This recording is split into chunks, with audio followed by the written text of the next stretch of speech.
Do you ever get to the end of the day and wonder, wait, did I even do anything for myself today? Like you were constantly on, jumping from one thing to another. Meetings, Slack messages, client calls, laundry piles, dishes in the sink, a half-eaten lunch, maybe even a crying toddler in the background.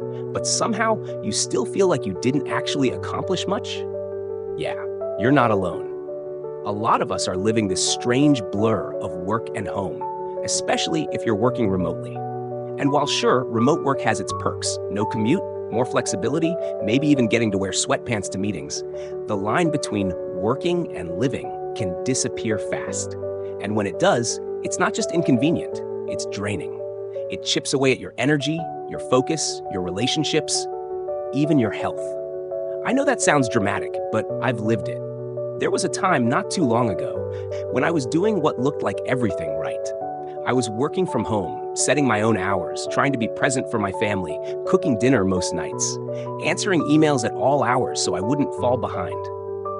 From the outside, it looked flexible, balanced, even. But inside, I was exhausted, edgy. I found myself checking my phone while brushing my teeth, thinking about work while playing with my kids, and collapsing into bed each night with this weird, unsatisfied heaviness, like I was always running but never arriving. That's when I realized it's not just about how many hours you work, it's about where your boundaries are, or if they exist at all. So if you're feeling stretched thin lately, like your work-life balance has turned into a work-life blur, I want to share something that might help.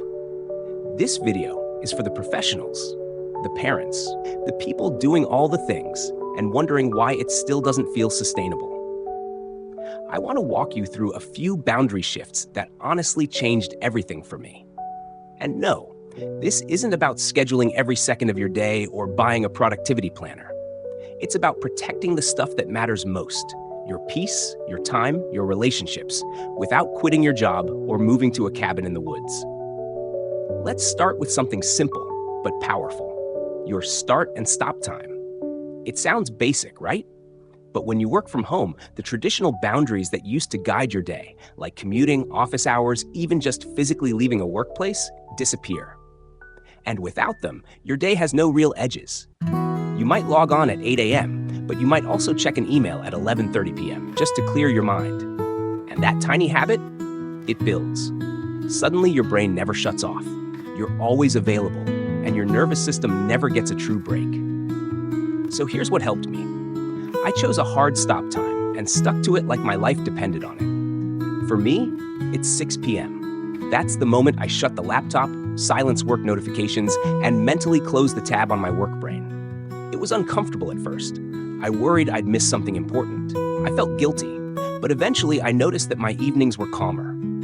I was more present. And guess what? The work was still there in the morning. The world didn't collapse because I didn't respond to an email at 9:45 p.m. But here's the thing. You don't have to choose 6 p.m. What matters is choosing a time that works for your life and honoring it like you would honor a meeting with your boss. Because your time matters, and so does your peace. The second boundary I want to talk about might sound strange, but hear me out. Create a fake commute. I know, we hated commuting when we had to do it, but it served a purpose we didn't realize until it was gone.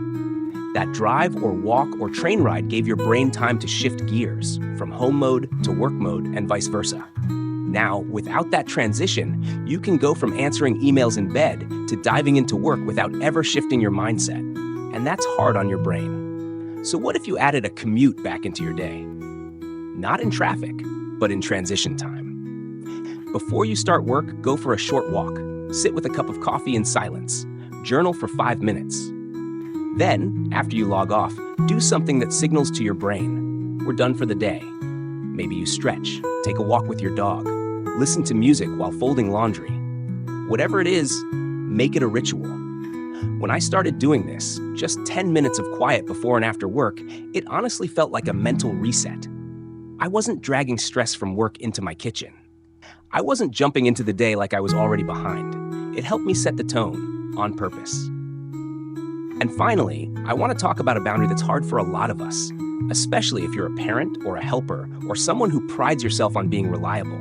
It's this: not every message needs an immediate response. We live in a world that values instant replies, instant updates, instant results. But that culture trains us to believe that if we're not instantly available, we're letting people down. And that's not true. I had to learn this the hard way, feeling burned out from trying to be everyone's go-to person all the time. But I realized something important. Responsiveness is not the same thing as reliability. You can be dependable without being instantly reachable. In fact, setting boundaries around communication, like checking messages at certain times, turning off notifications during deep work or family time, actually made me more effective and less resentful. Now, when I'm spending time with my family, or taking a break, or even just sitting in silence, I don't jump every time my phone pings. That's a boundary I fought for. And honestly, it brought so much relief. So if you're juggling work, family, life, all from the same kitchen table, it's not your fault you're overwhelmed. You were never meant to do it all without structure. Boundaries aren't selfish. They're how we stay whole. And if you've been feeling like your days are melting together, your energy's running thin, or your brain never gets a break, maybe it's time to give yourself permission to draw a line. Not a wall, just a line. One that says, this is where I rest. This is where I reconnect. This is where I get to be human again. So, we talked about drawing the line between work and life, choosing a real stop time, creating your own commute, and giving yourself permission not to respond instantly to every message that dings your phone. Those might sound like small shifts, but they create breathing room. And honestly, most of us aren't starving for time. We're starving for mental space. That brings me to something a little deeper. A boundary that's more emotional than practical, but just as necessary. You don't have to be on all the time. This one is especially hard for high achievers and caretakers. If you're someone who thrives on getting things done or making sure everyone's okay, you probably carry this quiet pressure to always be productive, always be pleasant, always have it together. Even at home, even when no one's asking you to. I've been there, running through to-do lists while making dinner, planning tomorrow's tasks in the shower, trying to sneak in a bit more work after everyone's gone to bed. And here's what I realized. It's not just that I couldn't relax, it's that I forgot how. I had trained my brain to believe that rest was something I had to earn, that if I wasn't exhausted, I hadn't done enough. But that belief, it's a trap. Because when you're working from home and your workspace is also your kitchen, your bedroom, your living room, there's always something else you could be doing. Always another email, another load of laundry, another hour of just catching up. But listen, you're allowed to exist in your home without performing. You don't need to be on. You don't need to squeeze value out of every second.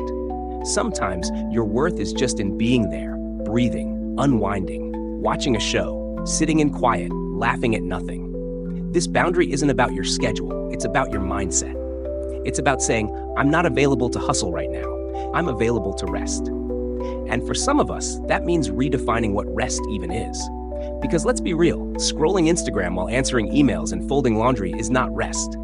Multitasking isn't peace. So try giving yourself real off-duty time. Just 20 minutes a day. Unstructured. Not for anyone else. No guilt, no screens, no goals. You'd be surprised what that kind of quiet can give back to you. And now, maybe the most difficult boundary of all, saying no without apologizing. This one hits close to home for a lot of people, especially if you've been raised to be agreeable, helpful, or low maintenance. You probably say yes before you even process what's being asked. You take on that extra project, pick up that phone call during dinner, agree to just one more thing, even when your brain is screaming for rest. But every time you say yes to something you don't have the capacity for, you're saying no to something else, usually yourself. I had a moment like this recently. I'd promised myself I would take Friday night off, no work, just time to breathe. Then a colleague messaged me with what they called a small favor, helping prep for a Monday meeting. My gut reaction was to say yes, but something in me paused.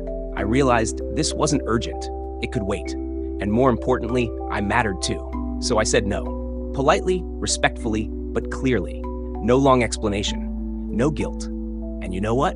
The world kept turning. The work got done. And I got my evening back. Learning to say no without over-explaining is one of the most powerful boundaries you can create. It's not rude. It's not selfish, it's responsible. Because when you protect your energy, you show up better for the things that do matter, including your health, your family, your creativity. Sometimes you'll say no to others.